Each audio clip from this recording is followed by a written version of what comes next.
So remember, if we will listen to the body will tell us a story. Now, in just the same way that the electricity this morning, which was also dependent on what we might call an inherent therapeutic potency, did not choose to operate at the time we wished it to.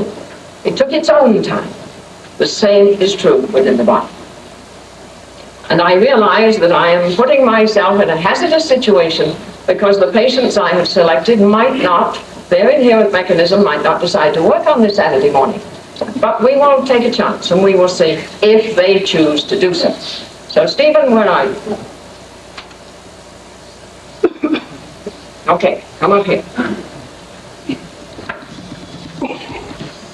And as you watch what goes on, if it does, I want you to try to visualize perhaps the nature of the injury that he may have experienced. I want you to sit facing the audience. Now, would you just tell them the nature of this injury you had in November? What happened? How were you hit? Can you move the table farther forward than that? All right, let's bring a little further. That's hard to see through. You just tell them what happened in this accident. I was driving on an interstate highway, and a truck ahead of me lost two wheels on its axle, and they were bounding along the road, and I was following behind them and trying to avoid them and avoid the truck that looked like it was going out of control. And I swerved to the left, and one of the wheels hit my right front fender, and that threw me into the median. And that wasn't too much of an impact because the car was still under control. And it was an embankment, and there were trees. About 2 lanes were beyond the grass. And I was heading about 45 degrees off the road, and my instinct was just trying to come back onto the highway because I didn't want to go into the trees. So I did it a little too fast. I swung the wheel this way. The car spun out, and I think as soon as it had done 180 degrees, it flipped over, end over end, and that's when I closed my eyes.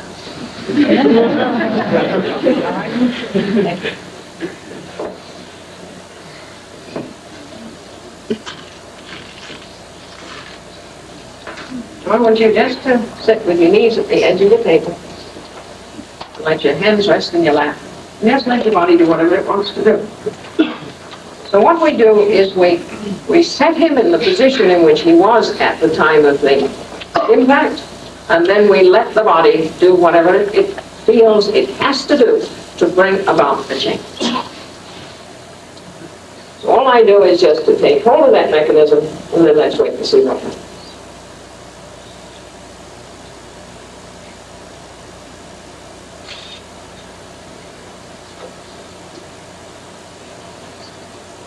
It is very important that the patient neither helps it nor hinders it. Because if they help it, they block the inherent potency. If they hinder it, they block it too.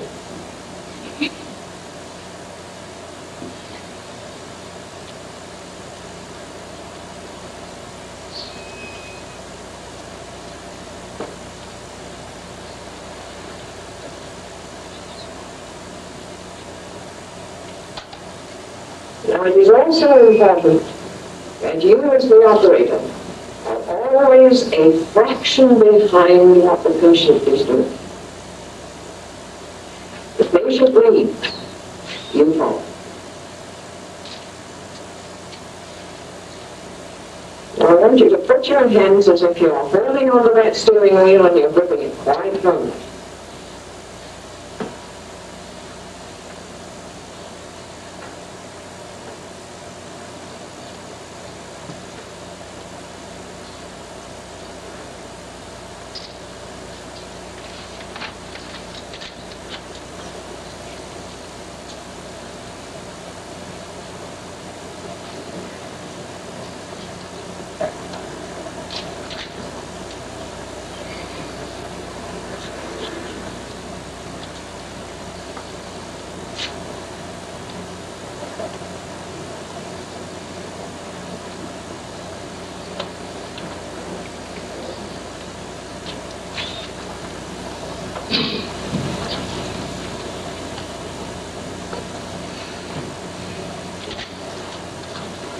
Now, would you come and just put a hand under his right foot, please? Make his lower leg about 45 degrees, and just put a hand under the sole of the foot as if he was pressing on the foot pedal.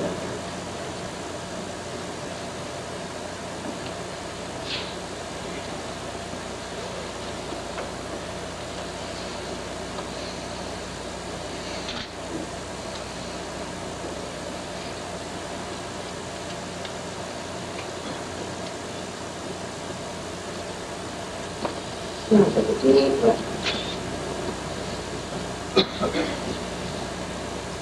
We can lift us up the next.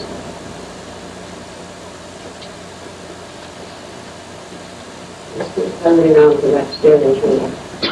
This time I want you to turn your eyes and look to the left. Let your head just relax.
I'm checking.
And there you could see the various impacts, the various forces that were imprinted on that body by each step in this particular episode.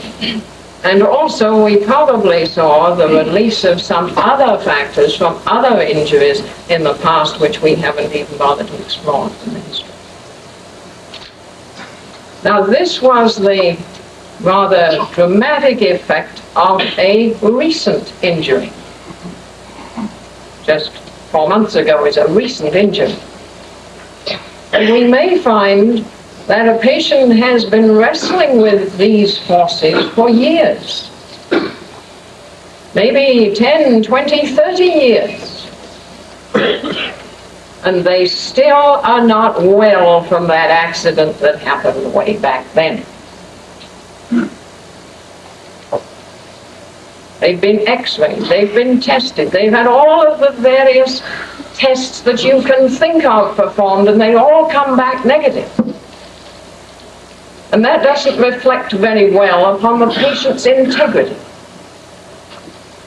And far too many patients are accused of malingering following a car accident, just because we, with our rather gross testing, cannot determine that there is a problem. But these patients too have their problems. Now, how are we for time? Dr. Freely, do you want to go through one more or not? Well, we started 10 minutes late. I'll give you the same 10 minutes. Okay. All right. Well, let's see. Do you feel ready to get up now? Okay. Turn on your side and gently get up. Okay. Would you like to tell them anything about what you experienced while this was going on?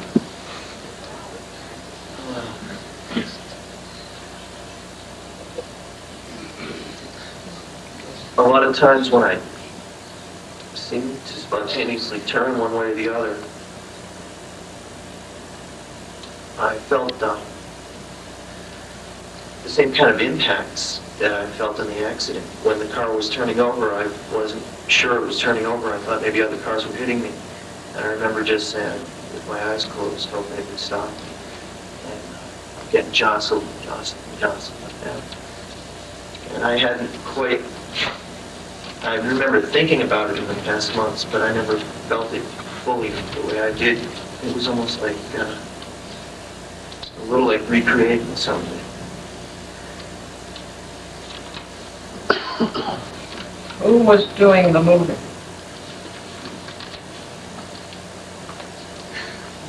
I was. But not voluntarily or intentionally. No. I'm not sure why I moved in the directions I did. I was trying to relax. That was another strange thing. As I was trying to relax, I was tensing. That's what I did in the accident. I was sure I scrunched up like this, protectively. And my knees came together on the steering wheel. The only obvious bruise I had was my right knee that kept hitting the steering column. And that whole leg was hugging the column so that I wouldn't come out of my seat. I was strapped in. That's why I was seriously hurt. Okay, well, thank you very much. Thank you.